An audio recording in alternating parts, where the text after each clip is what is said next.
सभी को सादर नमस्ते। शंकरराव पाटिल महाविद्यालय भूम के हिंदी विभाग और अंतर्गत गुणवत्ता शाश्वती प्रकोष्ठ की ओर से आयोजित इस प्रेमचंद जी के जयंती पर के उपलक्ष्य में इस व्याख्यान में मैं डॉक्टर विनोद कुमार वाइचर आप सभी का हार्दिक स्वागत करता हूं और महाविद्यालय के हिंदी विभाग अंतर्गत गुणवत्ता शाश्वती प्रकोष्ठ के सभी महानुभाव और हमारे मित्र डॉक्टर नितिन पडवल जी को तथा प्राचार्य साहब चंदन शिव सर को मैं प्रणाम करके मैं अपने व्याख्यान के विषय को आरंभ करता हूं। मैडम, आप ठीक ढंग से सुनाई पड़ रहा है ना? ठीक है, आरंभ करता हूं। हाँ सर। ठीक है। जी सर। प्रेमचंद जी के साहित्य में स्वाधीनता आंदोलन का प्रतिबिंब। हिंदी के प्रख्यात आलोचक आचार्य हजारी प्रसाद द्विवेदी जी ने प्रेमचंद जी के साहित्य के बारे में लिखा है। प्रेमचंद के कथा साहित्य अध्ययन से उत्तर भारत की समस्त जनता के आचार विचार, भाषा भाव, आशा आकांक्षा, दुख दर्द, रीति रिवाजों को जान सकते हैं। झोपड़ियों से महलों तक, खोमचे वालों से लेकर के बैंकों तक, गांव से लेकर के शहर की रंगीनियों तक, अमीरों से लेकर के कृषकों तक आपको इतने कौशल पूर्ण व प्रामाणिक भाव से अन्य कोई नहीं ले जा सकता। इतनी विविधता अन्यत्र नहीं मिलेगी। प्रेमचंद जी ने जिस प्रकार से सभी के दुख दर्द का बयान किया है तो यह अवश्यंभावी है कि वे अपने समय के स्वाधीनता आंदोलन का भी अपने साहित्य में जिक्र करते। इतिहास के जिस दौर में प्रेमचंद ने कथा लेखन की शुरुआत की, उस समय उनके समक्ष, उनके सामने दो प्रकार के आह्वान या चुनौतियां थी। राष्ट्र की मुक्ति, जो अंग्रेजों ब्रिटिशों के उपनिवेश मात्र बन करके रह गया था, ऐसे ब्रिटिश साम्राज्य से हमें मुक्ति भी चाहिए थी। और साहित्य की दृष्टि से जो नई विधाएं पाश्चात्य साहित्य शास्त्र से आई थी, कहानी और उपन्यास, इनको स्थापित करना हिंदी साहित्य में, वह भी उनका एक उद्देश्य था। देश अंग्रेजी सत्ता की गुलामी में जकड़ा हुआ था। इस गुलामी से मुक्ति के लिए कई तरह के आंदोलन चल रहे थे। तरह तरह के लोग इन आंदोलनों में शामिल थे, किंतु इन लोगों में अंतर विरोध भी थे। कुछ लोगों का यह मानना था कि इन अंतर विरोधों को भूल करके सबको एकत्र आकर के इस आंदोलन में शरीक होना चाहिए। जबकि कुछ लोग ऐसे भी थे जो भारतीय सामाजिक संरचना में निहित शोषण मूलक आयाम को देखकर समझ पर लेते तो थे, परंतु अंग्रेजी दासता और उनके औपनिवेशिक सत्ता संरचना में निहित यातना, अत्याचार और क्रूरता उनकी दृष्टि से ओझल हो रही थी। उसे वो नजरअंदाज कर रहे थे। परिणामतः ऐसे लोगों की सारी कवायद ब्रिटिश सत्ता का हित समर्थन करने में ही लगी थी। उल्लेखनीय तथ्य यह भी है कि ऐसे लोग भी थे जो स्वाधीनता आंदोलन के महत्व को समझते हुए उसका समर्थन भी कर रहे थे, लेकिन इसके साथ ही इसके अंतर विरोधों को भी उजागर कर रहे थे, इसे न भूलने पर जोर देते थे। सामंतवाद, जमींदारी प्रथा और जाति प्रथा के भीतर मौजूद छुआछूत ऐसे ही अंतर विरोध थे। प्रेमचंद इस अंतर विरोध की जटिलता और शोषण मूलक पहलू को समझते हुए इसका विरोध करते थे, साथ ही साथ आजादी की लड़ाई का प्राणपण से समर्थन भी करते थे। बतौर कथाकार प्रेमचंद के समक्ष विधा से जुड़ी कई चुनौतियां थी। कहानी एवं उपन्यास का आरंभ तो हो चुका था, जनता के बीच इनका प्रचार प्रसार महत्ता से स्थापित भी हो रहा था। कहानी और उपन्यास विधा का ढांचा जो पश्चिम से आया था, इसको देशी रूप प्रदान करके अपने भारतीय मानसिकता के अनुरूप गढ़ना बहुत जरूरी था। इसलिए प्रेमचंद अपने कथा संग्रह प्रेम द्वादशी की भूमिका में लिखते हैं कि हमने उपन्यास और गल्प, जिसको कहानी कहते हैं, का कलेवर यूरोप से लिया है, लेकिन हमें यह प्रयत्न करना होगा कि उस कलेवर में भारतीय आत्मा सुरक्षित रहे।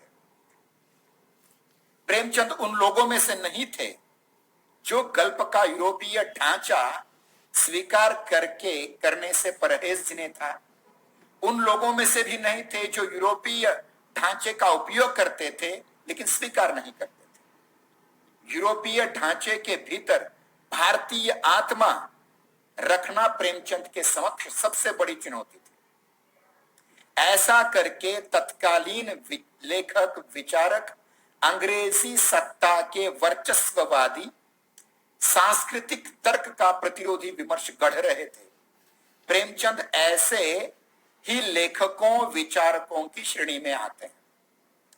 भारतीय स्वाधीनता आंदोलन में जिन थोड़े बहुत लेखकों ने शिरकत की, भागीदारी की, अगर आगे कहा जाए, फणीश्वर नाथ रेणु के शब्दों में कहा जाए, तो सिर्फ कलम से नहीं अपितु काया से भी जो भारतीय स्वाधीनता संग्राम में हिस्सा ले रहे थे, प्रेमचंद उनमें से एक थे।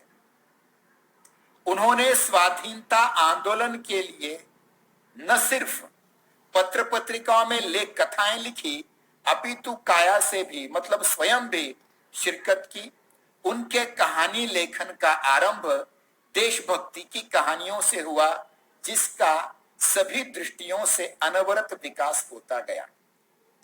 प्रेमचंद का पहला कहानी संग्रह जब वे उर्दू में नवाब राय नाम से लिख रहे थे, उस समय उन्होंने जो पहला कहानी संग्रह लिखा, जिसमें 5 कहानियां थी, सोज़-ए वतन अर्थात देश का दर्द नाम का आ गया था। तो देश का दर्द या सोज़े वतन, इस कहानी संग्रह में जो 5 कहानियां लिखी, उसकी पहली कहानी जिसका शीर्षक है दुनिया का सबसे अनमोल रत्न, का अंतिम वाक्य है, खून का वह आखिरी कतरा जो वतन की हिफाजत में गिरे, दुनिया का सबसे अनमोल रत्न है। इसी भाव की वजह से अंग्रेजी सत्ता ने सोज़े वतन की प्रतियां जब्त करके जलवाई थी। उन दिनों वे नवाब राय नाम से लिखते थे, इसका उल्लेख मैंने किया। उनके एक मित्र दया नारायण निगमची के सुझाव पर उन्होंने अपना ये नवाब राय नाम बदल करके लेखन के लिए प्रेमचंद यह नया नाम स्वीकार किया। और प्रेमचंद जी ने जो कहानियां लिखी स्वाधीनता आंदोलन से संबंधित, अर्थात स्वाधीनता आंदोलन का प्रतिबिंब उनकी जिन कहानियों में मिलता है, वे कहानियां 1917 से लेकर के 1935 ईस्वी तक प्रकाशित होती रही, जिनमें पहली कहानी उपदेश थी और अंतिम कहानी अगर कहें कातिल की मां। ध्यान रहे, प्रेमचंद जी की 350 कहानियों में से अनेक कहानियां ऐसी है जिन कहानियों में कुछ विवक्षित उस समय के चलने वाले आजादी के आंदोलनों का प्रतिबिंब हमें दिखाई देता है। तो सबसे पहले हम उनकी उपदेश इस कहानी को आपके सम्मुख प्रस्तुत करेंगे। उससे पहले हम ये देखें कि प्रेमचंद जी पर गांधी जी के आने से पूर्व, मतलब गांधी जी वैसे राजनीति में 1919-20 के आसपास आ गए, उनसे पहले भारतीय राजनीति में सर आपकी आवाज सुनाई नहीं दे रही है। हेलो? आपकी शायद रेंज का प्रॉब्लम। हेलो, सर आपकी आवाज नहीं सुनाई दे रही। बिल्कुल नहीं आ रही है। 1917 से पहले प्रेमचंद जी पर बाल गंगाधर तिलक जी का प्रभाव देखा जा सकता है। प्रेमचंद ही नहीं, उस जमाने के जितने भी लोग थे बुद्धिजीवी, उन सब के मन पर तिलक जी का अकाट्य प्रभाव हमें दिखाई देता है। किंतु इसके उपरांत हम देखते हैं कि तिलक जी की मृत्यु के उपरांत, यानी तिलक जी के जीवित अवस्था में ही भारत की राजनीति में महात्मा गांधी जी का प्रभाव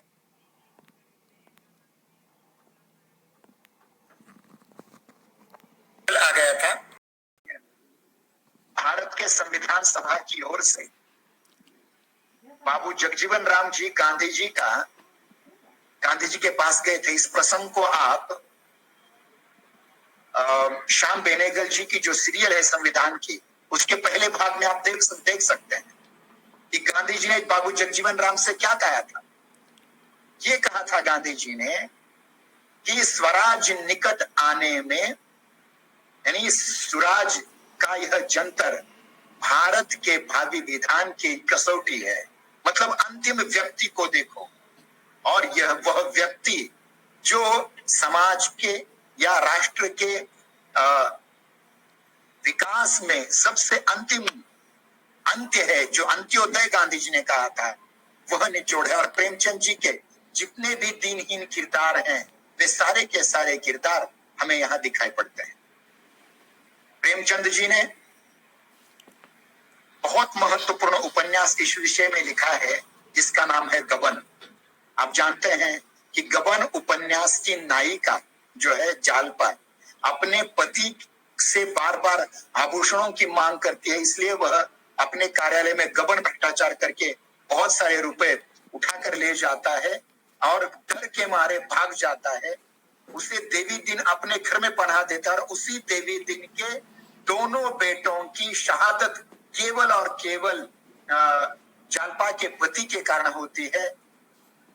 और आगे चल करके जालपा उन देवी दिन के घर जाकर के उसकी सेवा करती है।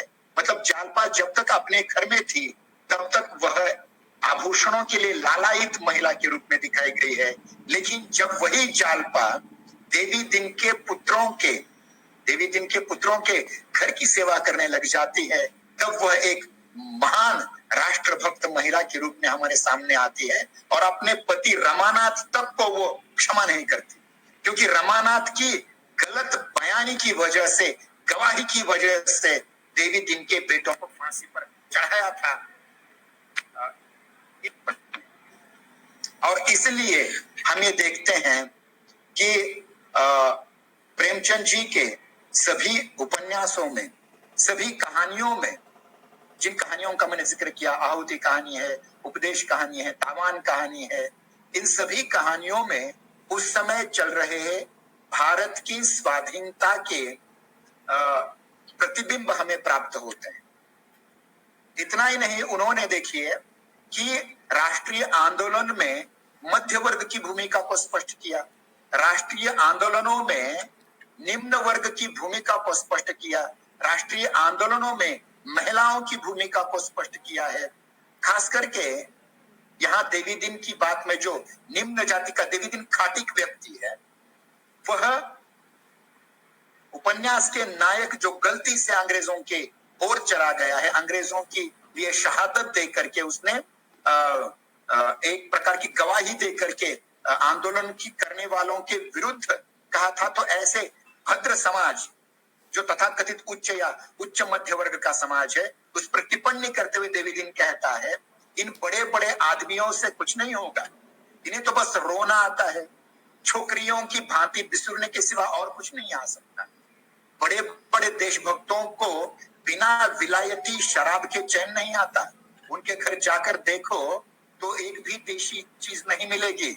हालांकि विदेशी आंदोलन का वो बाहर से प्रतिराध करने का नाटक मात्र करते हैं, दिखाने के लिए 10-20 कुर्ते खादी के बनवा लिए, घर का सामान देखा तो इनका सारा विलायती सामान ही, अंग्रेजी सामान ही मिलेगा। सबके सब भोग विलास में अंधे हो रहे हैं, छोटे भी हैं वैसे बड़े भी। उस पर यह दावा कर रहे हैं कि ये देश का उद्धार करेंगे। अरे तुम क्या करोगे देश का उद्धार? पहले अपना तो उद्धार कर लो। गरीबों को लूट करके विलायत का घर भरना तुम्हारा काम है। इसलिए तुम्हारा इस देश के साथ कोई संबंध नहीं है। तुम इस देश में जन्मे हो, बस यही संबंध। अभी तुम्हारा राज नहीं है, लेकिन जब तुम्हारा राज होगा, जब तुम्हारा राज नहीं तो भोग विलास पर तुम इतना मर रहे हो, जब तुम्हारा राज हो जाएगा तब तुम गरीबों का तो खून, यानी गरीबों को पीस करके उनका खून पी जाओगे। और ये सच्चाई निकली।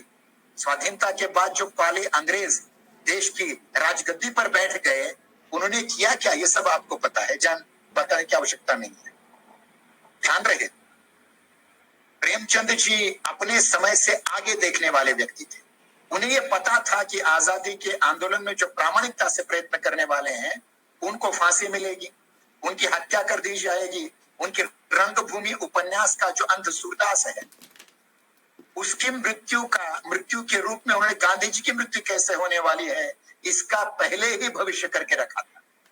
तो इस प्रकार हम देखते हैं कि सच्चा साहित्यकार जो होता है वह भूत, वर्तमान और भविष्य तीनों को अपनी नजरों से देखता रहता है। और इस दृष्टि से प्रेमचंद जी ने बहुत ही महत्वपूर्ण रूप में ये बताने की कोशिश की है कि उस समय जितने भी आंदोलन चले, उन आंदोलनों में जिन निम्न वर्ग के लोगों ने हिस्सा लिया, उन्होंने ज्यादा शिद्दत से हिस्सा लिया। इसलिए है मध्य वर्ग और उच्च मध्य वर्ग के और खास उच्च वर्ग के लोगों ने हमेशा अंग्रेजों का साथ दिया। इतना ही नहीं, गबन उपन्यास में जितनी भी महिलाएं हैं, खास करके एक वेश्या का भी वर्णन किया गया है जिसका नाम जोहरा है, वह भी इस उपन्यास में अंग्रेजों का समर्थन करने वाले रमानाथ को लताड़ती है। जालपा तो लताड़ती ही है, रतन भी लताड़ती है। और देखिए कि देवी दिन के विचारों को इन महिलाओं ने बहुत महत्वपूर्ण स्थान दिया हुआ है।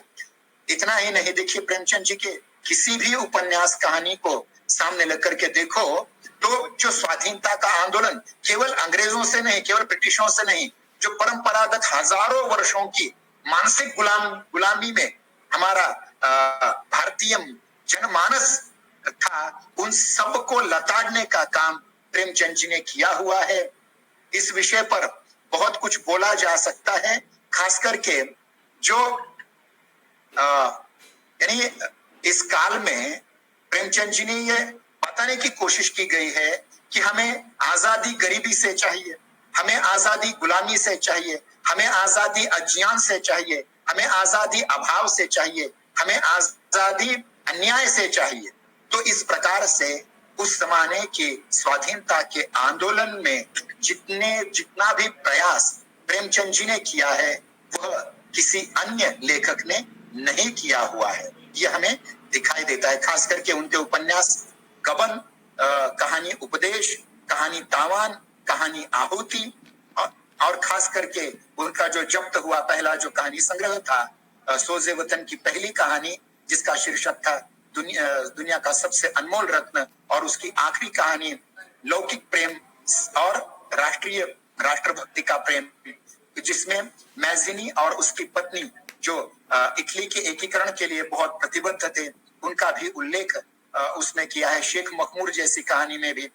तो देखिए कि ये बहुत सी बातें हम कह सकते हैं कि प्रेमचंद जी ने अपने संपूर्ण साहित्य में सोजे वतन से लेकर के अंतिम अधूरे उपन्यास मंगलसूत्र तक जहां जहां भी स्वाधीनता का आंदोलन उस समय दिखाई पड़ा, मतलब 1917 से लेकर के 1936 उनकी मृत्यु तक का जो कालखंड है, उसमें जितनी भी रचनाएं उन्होंने की, उन सभी रचनाओं में उन्होंने अधिक से अधिक समकालीन आंदोलन, चाहे वो आंदोलन गांधी जी का आंदोलन रहा हो, सविनय कायदेभंग का आंदोलन रहा हो, या उनके बाद में जो आंदोलन चल पड़े, खिलाफत आंदोलन चलता हो या क्रांतिकारियों का आंदोलन चला हो, आपको इस बात की जानकारी होनी चाहिए कि चंद्रशेखर आजाद जब इलाहाबाद से काशी में आए थे तो जयशंकर प्रसाद और प्रेमचंद जी ने उन्हें अपने घर में पनाह देने की कोशिश की थी। इतना बड़ा अंग्रेजी सरकार के विरोध में निर्णय लेने वाले ये सचमुच कलम और काया के महान स्वाधीनता सेनानी को उनकी जन्म जयंती पर हम प्रणाम करते हैं और इस बात को और बताने की कोशिश करते हैं कि प्रेमचंद जी ने अपनी मृत्यु के बाद, उनकी मृत्यु के बाद जब जयशंकर प्रसाद जी उनकी अंत्येष्टि में शामिल हुए तो कुछ लोगों ने पूछा कौन मर गया, तो एक आदमी ने कह दिया एक मास्टर मर गया।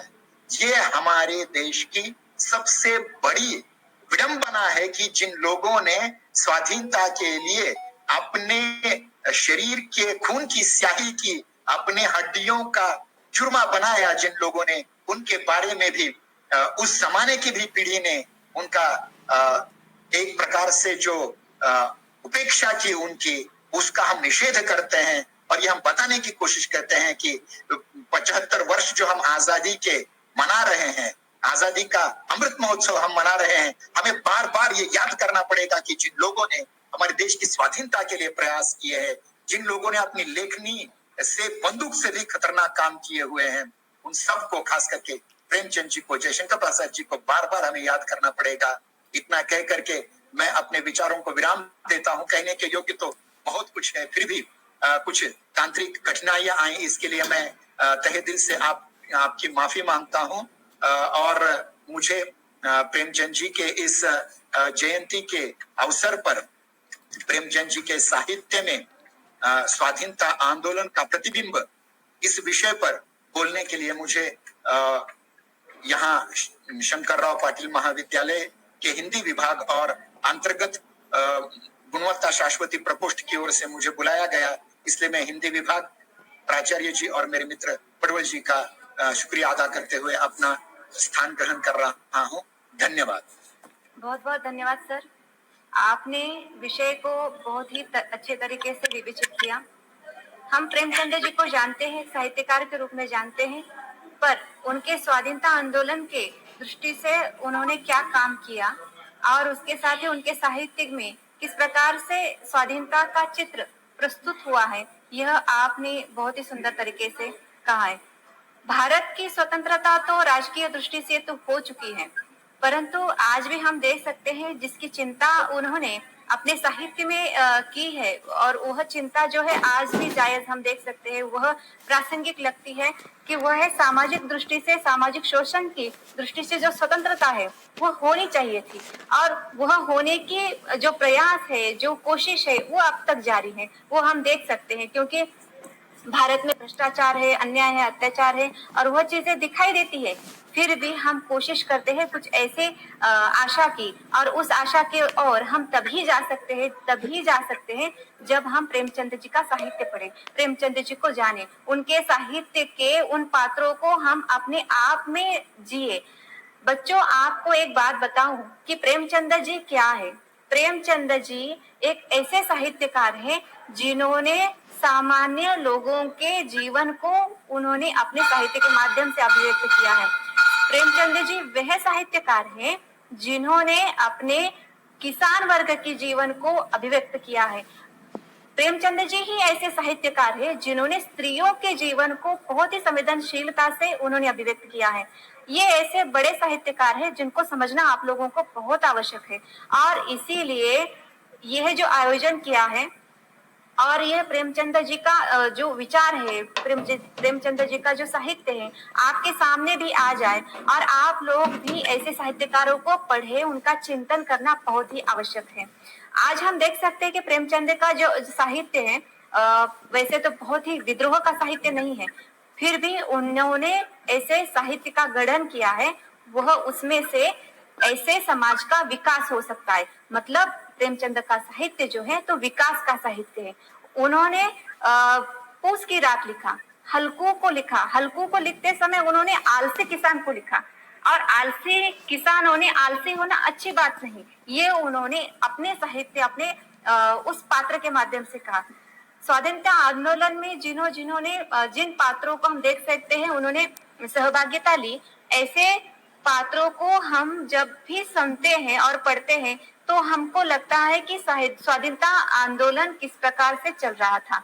आज हम उस चित्र को तो नहीं देख सकते, परंतु उस समय के उस साहित्य को पढ़ सकते हैं, सुन सकते हैं, और उन साहित्य को पढ़ते समय हमको पता चलता है कि स्वाधीनता संग्राम के समय में जो काल था और उस काल में किस प्रकार का साहित्य लिखा गया और किस उस काल में कैसे लोग जी रहे थे, किस दहशत में जी रहे थे। देख लीजिए प्रेमचंद जी का जब उन्होंने सोजे उतन जो कहानी संग्रह लिखा था, उस कहानी संग्रह पर ब्रिटिश सरकार ने उन्होंने वो जब्त की थी, उनको उनकी जो कॉपियां थी, मतलब लिखने तक की हमें आजादी नहीं थी और उस समय में लिखने का काम प्रेमचंद जी ने किया।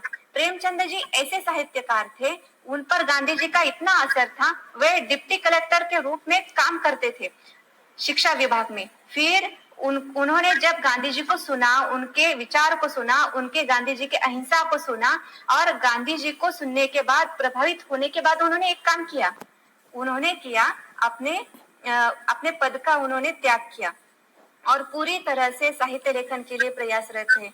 इस प्रकार से प्रेमचंद जी का जीवन जो है तो हमारे लिए आदर्शवद है और वह आदर्श हमारे लिए कितना आवश्यक है, यह हमारे जो व्याख्याता है, प्रमुख व्याख्याता है, इन्होंने हमारे सामने रखा है। तो आपका बहुत बहुत धन्यवाद सर, क्योंकि आपने मेरी जो निवेदन था उसको निवेदन को स्वीकार किया और उसी प्रकार से आपने स्वयं मुझे पूछा कि हमारा जो व्याख्यान है तो होगा या नहीं होगा या फिर कब होगा, उसका समय बताइए। और इस दिक्कत के लिए मुझे आपसे मैं ही आपको माफी मांगना चाहती हूँ और आपका बहुत बहुत धन्यवाद सर। और इसके साथ ही ये तो ऑनलाइन है, हमारे प्रधानाचार्य जी की यही इच्छा है कि यह ऑफलाइन भी होना चाहिए। तो आगे हम बहुत मतलब जयंती हो या फिर हिंदी विभाग का जो भी प्रोग्राम हो तो उसमें आपको ऑफलाइन के रूप में भी हम आपको बुलाना चाहते हैं और हमारे छात्र भी आपको सुनना चाहेंगे सर, और आपका यही सहयोग आपका बना रहेगा यह आशा करती हूँ। इसके बाद डीवी शिंदे सर जी को मैं निवेदन करना चाहती हूँ कि वे इस कार्यक्रम का अध्यक्षीय समारोह करिए। शिंदे सर आगे का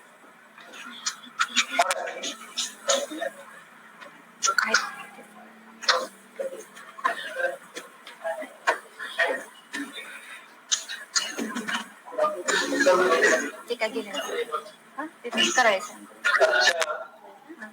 या कार्यक्रमाचे अध्यक्ष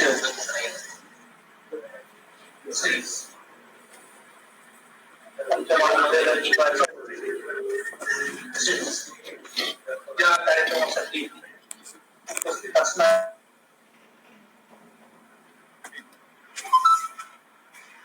संतोष शिंदे सर,